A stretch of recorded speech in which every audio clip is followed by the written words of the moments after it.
السلام علیکم ورحمۃ اللہ وبرکاتہ۔ اعوذ باللہ السمیع العلیم من الشیطان الرجیم من ہمزہ ونفخہ ونفثہ۔ بسم اللہ الرحمن الرحیم۔ اللہ یصطفی من الملائکۃ رسلا ومن الناس ان اللہ سمیع بصیر یعلم ما بین ایدیہم وما خلفہم وإلی اللہ ترجع الامور۔ فرشتوں میں سے رسول اللہ تبارک و تعالی چن لیتا ہے، اور انسانوں میں سے بھی رسول اللہ تبارک و تعالی چن لیتا ہے۔ بے شک اللہ تبارک و تعالی سب کچھ سننے والا اور دیکھنے والا ہے۔ اللہ عز و جل اسے بھی جانتا ہے جو اس کے سامنے ہے، اور اسے بھی جانتا ہے جو اس سے اوجھل ہے، اور تمام معاملات اسی کی طرف لوٹائے جاتے ہیں۔ محترم سامعین کرام، الحمدللہ ہم لوگ 5ویں روزے میں داخل ہو چکے ہیں، اور ہر گزرتا پل ہم لوگوں کو یہ میسج دے رہا ہے کہ وقت اپنی رفتار سے گزرتا رہے گا، اور وقت کے تعلق سے بڑے بڑے مفکرین کا یہ کہنا ہے، یہ مشہور و معروف مقولہ ہے، محاورہ ہے کہ وقت جو ہے ایک تلوار ہے۔ وقت ایک تلوار ہے، اگر تم نے وقت کو نہیں کاٹا، اس کو صحیح سے تم نے اسپیئر نہیں کیا، تو وقت تم کو کاٹ دے گا۔ آپ اس کو رمضان کے اوپر بھی لے سکتے ہیں اور اپنی زندگی کے اوپر بھی لے سکتے ہیں۔ ہم اس کو رمضان کے اوپر بھی لے سکتے ہیں اور اپنی زندگی کے اوپر بھی لے سکتے ہیں۔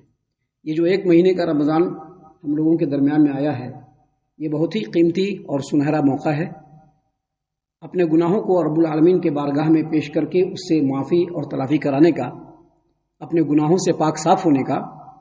اسی طرح سے یہ جو ہماری زندگی ہے، یہ بھی اللہ تبارک و تعالیٰ کی طرف سے ہمارے لیے ایمان کی حالت میں ایک سنہرا موقع ہے۔ جب تک سانسیں چل رہی ہیں، رب العالمین سے کچھ بھی لے سکتے ہیں، مانگ سکتے ہیں، اپنے گناہوں کی معافی بھی مانگ سکتے ہیں، نیکی کی توفیق بھی مانگ سکتے ہیں۔ لیکن جس دن ہماری سانسیں ختم ہو گئی، اس کے بعد سے کچھ بھی کام آنے والا نہیں ہے۔ تو یہ جو گزرتا ہوا رمضان ہے، یہ ہم لوگوں کو میسج دے رہا ہے کہ آپ اس 1 مہینے کو بالکل بہت زیادہ نہ سمجھیں، یہ اپنی رفتار سے گزر جائے گا۔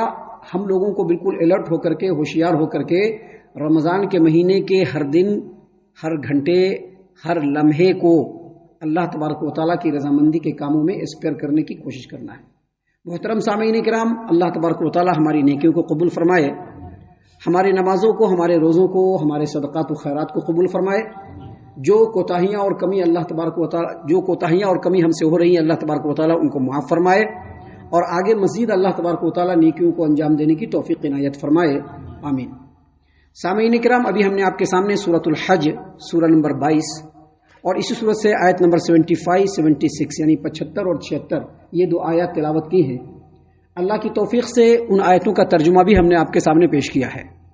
دیکھیے، اللہ تبارک و تعالیٰ نے پہلی آیت کریمہ میں بیان فرمایا ہے، اللہ یصطفی من الملائکۃ رسلا ومن الناس، فرشتوں میں سے بھی رسول اور انسانوں میں سے بھی رسول اللہ تبارک و تعالیٰ چن لیتا ہے۔ مطلب کیا ہے؟ مطلب یہ ہے کہ رسول کا مطلب ہوتا ہے اللہ کا پیغام اللہ کے بندوں تک پہنچانے والا۔ جو رسول ہوتے ہیں اس کا مطلب کیا ہوتا ہے؟ اللہ کا پیغام اللہ کے بندوں تک پہنچانے والا۔ ابھی فرشتوں میں بھی رسول تھے۔ جبرائیل امین علیہ السلام کا کیا کام تھا؟ وہ اللہ کے حکموں کو اللہ کے بندوں تک پہنچایا کرتے تھے۔ نبی کریم صلی اللہ علیہ وسلم کے اوپر وحی لے کر کے آنے والے فرشتے کون ہیں؟ سیدنا جبرائیل علیہ السلام۔ اور مفسرین نے اپنی تفسیر کی کتابوں کے اندر لکھا ہے کہ سیدنا جبرائیل علیہ السلام یا پھر وہ رسول جو سیدنا زکریا علیہ السلام، سیدہ مریم علیہ السلام، سیدنا ابراہیم اور سیدنا لوط علیہ السلام، ان رسولوں اور نیک بندوں کے پاس جو فرشتے آئے تھے، یا سیدنا جبرائیل علیہ السلام، یہ سارے کے سارے جو اللہ کے رسول ہیں، ان کو اللہ تبارک و تعالیٰ نے چنا۔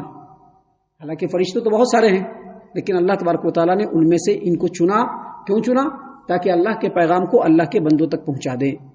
اسی طرح سے اللہ تبارک و تعالیٰ نے انسانوں میں سے بھی جو رسول چنا، محمد عربی صلی اللہ علیہ وسلم کو رسول چنا۔ آپ سے پہلے سیدنا عیسیٰ، اس سے پہلے اور بھی بہت سارے رسول اس روئے زمین سے گزرے ہیں۔ تو ان رسولوں کو جو اللہ تبارک و تعالیٰ نے چنا، اس کی وجہ بس یہی ہے کہ اللہ تبارک و تعالیٰ کا پیغام یہ رسول اللہ کے بندوں تک پہنچائے. سیدنا موسیٰ علیہ السلام نے کیا کیا؟ اللہ کے پیغام کو اللہ کے بندوں تک پہنچایا. سیدنا عیسیٰ علیہ السلام کا کام کیا تھا؟ انہوں نے بھی اللہ کا پیغام اللہ کے بندوں تک پہنچایا. سیدنا آدم سے لے کر کے علیہ السلام جتنے بھی انبیاء اس روئے زمین پر آئے ان تمام کا کام یہی تھا کہ جو اللہ کا پیغام ہے اس کو اللہ کے بندوں تک پہنچا دیا جائے.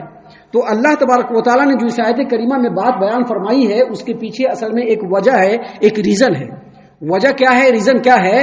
جب نبی کریم صلی اللہ علیہ وسلم کو نبی بنا کر کے مکہ کے اندر مبعوث کیا گیا اور پورے کائنات کے لیے رسول بنا کر کے بھیجا گیا تو ان کے جو اپنے لوگ تھے مشرکین مکہ، جو چودھری صاحب ٹائپ کے لوگ تھے، چودھری صاحب ٹائپ کے لوگ جن کے پاس اللہ نے دھن دولت خوب دیا تھا. اب محمد عربی صلی اللہ علیہ وسلم یتیم ہے، باپ بالکل نہیں ہے، غربت بھی ہے. تو لوگوں نے کہنا شروع کیا کہ یہ جو یتیم ہے، جو فقیر ہے، جو مسکین ہے، اللہ کو اگر رسول بنانا تھا تو مکہ اور طائف کے کسی بڑے آدمی کو رسول بناتا، یہ غریب آدمی کو رسول کیوں بنا دیا؟ تو اللہ تبارک و تعالیٰ نے فرمایا کہ اللہ تبارک و تعالیٰ جو رسول چنتا ہے یہ اللہ اپنی حکمت سے چنتا ہے.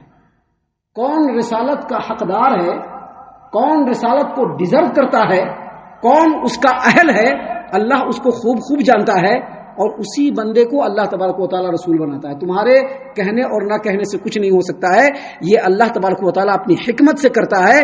کسی کو بھی اس معاملے میں اعتراض کرنے کا کوئی حق نہیں ہے.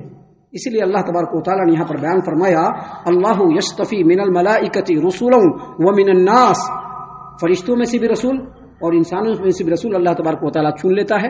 یہ اللہ کی حکمت ہے، یہ اللہ کا فیصلہ ہے. ان اللہ سمیع بصیر، اللہ تبارک و تعالیٰ سننے والا بھی ہے اور دیکھنے والا بھی ہے. سنتا بھی ہے کہ کون حقدار ہے، کون سنتا بھی اللہ اور دیکھتا بھی کہ کون حقدار ہے. اللہ ان تمام باتوں کو سننے والا بھی ہے اور دیکھنے والا بھی کہ کون رسولوں کا اکرام کرتا ہے اور کون رسولوں کی توہین کر رہا ہے. محترم سامعین کرام، ان باتوں کو بیان کرنے کے بعد اللہ نے مزید آگے فرمایا یعلم ما بین ایدیہم وما خلفہم. یعلم، پورے جملے کو سن کر کے آپ کو کچھ نہ کچھ یاد آ گیا ہوگا. یعلم ما بین ایدیہم وما خلفہم، اس کے بعد آپ کیا پڑھ سکتے ہیں؟ ولا یحیطون، پڑھیں گے نا؟ یہ یعلم ما بین ایدیہم وما خلفہم کا جو جملہ ہے یہ قرآن کریم میں 4 مقام پہ اللہ نے بیان فرمایا ہے.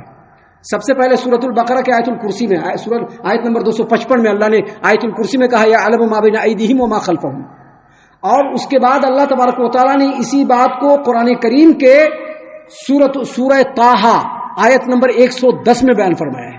اور اسی بات کو اللہ تبارک و تعالیٰ نے قرآن کریم کے سورۃ الانبیاء کے آیت نمبر 28 پہ بیان فرمایا ہے. اور اسی بات کو اللہ تبارک و تعالیٰ نے یہاں پر آیت نمبر 76 سورۃ الحج میں بیان فرمایا ہے. کیا مطلب ہے اس کا؟ مطلب اس کے ہے کہ جو سامنے ہیں ابھی اللہ اس کو بھی جانتا ہے، اور جو کسی کو نظر نہیں آتا ہے اللہ تبارک و تعالیٰ اس کو بھی جانتا ہے. کوئی بھی چیز اللہ تبارک و تعالیٰ سے چھپا ہوا پوشیدہ بالکل نہیں ہے. ہم نے اس سے پہلے بھی بتلایا تھا کہ کوئی پتا بھی اس روئے زمین پر کسی جھاڑ سے گرتا ہے تو رب العالمین اس کو بھی جانتا ہے. کوئی بین چاہے کہیں سے بھی آیا ہو، جب وہ زمین کی گہرائی میں گرتا ہے اللہ اس کو بھی جانتا ہے. انسان کے دلوں کے اندر جو وسوسے یا جو سوچ یا جو کچھ بھی آتا ہے اللہ تبارک و تعالیٰ اس کو بھی جانتا ہے. اور انسان جو تمام سے چھپا کر کے جو آنکھوں کی اس کی خیانت ہوتی ہے اللہ تبارک و تعالیٰ اس کو بھی جانتا ہے. اللہ تبارک و تعالیٰ ہر چیز کو جانتا ہے. لیکن یہ بات یہاں پر جو بیان فرمایا ہے مفسرین نے اس کو 2 طرح سے تفسیر کیا ہے. مفسرین کی تفسیروں کو آپ دیکھیں گے تو پہلی تفسیر مفسرین نے یہ کیا ہے کہ یعلم ما بین ایدیہم وما خلفہم، جو ہو چکا ہے اللہ اس کو بھی جانتا ہے، جو ہو رہا ہے یا جو ہونے والا ہے اللہ تبارک و تعالیٰ اس کو بھی جانتا ہے. اس کا مطلب کیا ہے کہ جتنے بھی رسولوں کو جو اللہ تبارک و تعالیٰ نے اپنا پیغام لے کر کے بندوں کے پاس بھیجا اللہ کو خوب معلوم تھا کہ ہمارے رسولوں کے ساتھ کون کون کیا کیا کرنے والا ہے. معلوم ہے اللہ کو، معلوم ہے کہ نہیں؟ ابھی جو آپ کے سامنے ہمارے سامنے جو اللہ کا کلام پڑھا جاتا ہے یا آگے بھی پڑھا جائے گا ہم اس کے ساتھ کیا کیا کرنے والے ہیں اللہ کو خوب معلوم ہے کہ نہیں معلوم ہے؟ بالکل معلوم ہے. اسی لیے اللہ نے فرمایا یعلم ما بین ایدیہم وما خلفہم. ایک تفسیر یہ کیا گیا ہے کہ رسولوں کو جو اللہ نے بھیجا ان رسولوں کی تعلیمات کے ساتھ لوگ کیا رویہ اختیار کرنے والے ہیں، ان کے ساتھ کیا کرنے والے ہیں، اللہ تبارک و تعالیٰ ان تمام باتوں کو جانتا ہے. یہ پہلی تفسیر ہے. اور جو دوسری تفسیر ہے، دونوں تفسیریں صحیح ہیں. جو دوسری تفسیر ہے یہ جو آیت کریمہ کا جو ٹکڑا ہے یا علم ما بین ایدیہم وما خلفہم، جیسا کہ ہم نے بتلایا ہے کہ اس سے پہلے قرآن کریم میں 4 مقام پہ، یعنی پورے قرآن میں 4 مقام پہ اللہ تبارک و تعالیٰ نے جو یا علم ما بین ایدیہم وما خلفہم بیان کیا ہے، نازل فرمایا ہے، وہاں پر اس سے پہلے یا اس کے آخر میں اللہ تبارک و تعالیٰ نے سفارش کا بھی ذکر کیا ہے۔ کس چیز کا ذکر کیا ہے؟ سفارش۔ سفارش سمجھتے ہیں نا؟ ابھی کوئی کام کروانا ہو تو کیا کرتے ہیں؟ سفارش کرواتے ہیں، اپروچ لگاتے ہیں، ٹھیک ہے نا، ذرا سفارش کر دیجئے کہ میرا کام ہو جائے، کرتے ہیں کہ نہیں کرتے ہیں؟ ویسے ہی آخرت کے لیے بھی بہت سارے لوگوں نے امیدیں باندھ رکھی ہے کہ ہمارے پیر صاحب ہماری اللہ کی بارگاہ میں کیا کریں گے؟ سفارش کریں گے، ہمارے امام صاحب سفارش کریں گے، ہے نا، ہمارے پیر صاحب سفارش کریں گے، ہمارے نبی سفارش کریں گے۔ لیکن یہاں پر اللہ تبارک و تعالیٰ نے بیان فرمایا ہے کہ یعلم ما بین ایدیہم وما خلفہم، کون کون کیا کیا اپنے دل میں سوچ رہا ہے، اللہ تبارک و تعالیٰ اس کو پہلے سے جان رہا ہے۔ اسی لیے قیامت کے میدان میں جو سفارش ہوگی، ابھی پیران پیر کے بارے میں بہت سارے لوگوں نے سوچ کر کے رکھا ہے۔ پیران پیر کو جانتے ہیں نا؟ پیران پیر محبوب سبحانی، شیخ عبد القادر جیلانی، ان کو لوگ غوث الاعظم بھی کہتے ہیں۔ غوث الاعظم کا مطلب کہ سب سے بڑے، ان کے آگے کوئی کچھ نہیں ہے، ایون اللہ بھی کچھ نہیں ہے۔ تو نعوذ باللہ، تو لوگوں نے اپنے پیروں، اپنے ولیوں اور اپنے اماموں کے بارے میں یہ سوچ کر کے رکھا ہے کہ ہم ان کے فرما بردار ہیں، ہم ان کے پیچھے چلنے والے ہیں، یہ ہمارے ولی ہیں، یہ ہمارے مرید ہیں، یہ ہمارے مرشد ہیں، ہم ان کے مرید ہیں، تو یہ قیامت کے دن ہماری سفارش کریں گے۔ اللہ نے یہاں پر بیان فرمایا کہ اللہ اس بات کو خوب خوب جانتا ہے، پہلے سے جانتا ہے۔ اسی لیے سفارش کے لیے اللہ تبارک و تعالیٰ نے پہلے سے ہی کنڈیشن لگا دیا ہے۔ کیا کنڈیشن لگایا ہے؟ دیکھیے 3 کنڈیشن اللہ تبارک و تعالیٰ نے لگایا ہے کہ پہلا کنڈیشن یہ ہے کہ قیامت کے میدان میں سفارش صرف وہی کر پائے گا جس کو اللہ اجازت دے گا، جس کو اللہ اجازت دے گا وہی سفارش کرے گا۔ ایون محمد عربی صلی اللہ علیہ وسلم بھی، اللہ کے رسول سے بڑھ کر کے کوئی ہو سکتا ہے کیا؟ اللہ کے بعد تو سب سے بڑا درجہ نبی کریم صلی اللہ علیہ وسلم کا ہے۔ اللہ کے رسول صلی اللہ علیہ وسلم کو بھی سفارش کرنا ہے، اس کے لیے اپنے رب سے ان کو اجازت لینا پڑے گا۔ رب کی اجازت نہیں ہوگی تو کوئی بھی سفارش نہیں کر سکتا ہے، یہ پہلا کنڈیشن ہے۔ دوسرا کنڈیشن یہ ہے کہ اسی آدمی کے بارے میں سفارش کر سکیں گے جس کے بارے میں اللہ کہے گا۔ اب ایک آدمی اٹھے گا کہ ہم فلاں پیر صاحب ہیں، ہم فلاں ولی صاحب ہیں، ہم فلاں امام صاحب ہیں، اور ہمارے پیچھے اتنے سارے لوگ چلتے تھے، ہمیں اپنے سبھی لوگوں کی سفارش کریں گے؟ امپاسبل، ناممکن۔ سفارش انہی کی کر پائیں گے، محمد عربی صلی اللہ علیہ وسلم بھی، جن کی سفارش کرنے کی اجازت رب العالمین دے گا۔ یہ دوسرا کنڈیشن ہے۔ اور تیسرا کنڈیشن یہ ہے کہ سفارش بھی اسی گناہ کے بارے میں کر پائیں گے سفارش کرنے والے، جن گناہوں کے بارے میں سفارش کرنے کا حکم رب العالمین دے گا۔ سفارش کرنے والا اپنے سے کچھ بھی نہیں کر سکتا ہے۔ ان تمام باتوں سے کیا پتہ چلتا ہے؟ ان تمام باتوں سے یہ پتہ چلتا ہے کہ جو ہمارے بھائی بندھو ہیں، جو یہ سمجھتے ہیں کہ ان کے ولی صاحب، ان کے پیر صاحب، ان کے امام صاحب کل قیامت کے میدان میں ان کی سفارش کر دیں گے، اور اس پر یہ بھروسہ لگا کر کے بیٹھے ہوئے ہیں، یہ خام خیال ہے، یہ صرف وہم ہے، کچھ نہیں ہونے والا ہے، کچھ نہیں ہونے والا ہے۔ اس آیت کریمہ سے اللہ نے یہ بتلایا ہے کہ سفارش پر تکیہ مت کیجیے، سفارش پر بھروسہ مت کیجیے۔ الحمدللہ ہم لوگ محمد عربی صلی اللہ علیہ وسلم کے امتی ہیں، نبی کریم صلی اللہ علیہ وسلم سفارش کریں گے، لیکن ہم اس پر بھروسہ کر کے بیٹھ سکتے ہیں کیا؟ نہیں بیٹھ سکتے ہیں بھروسہ کر کے۔ کیوں بھروسہ کر کے نہیں بیٹھ سکتے ہیں؟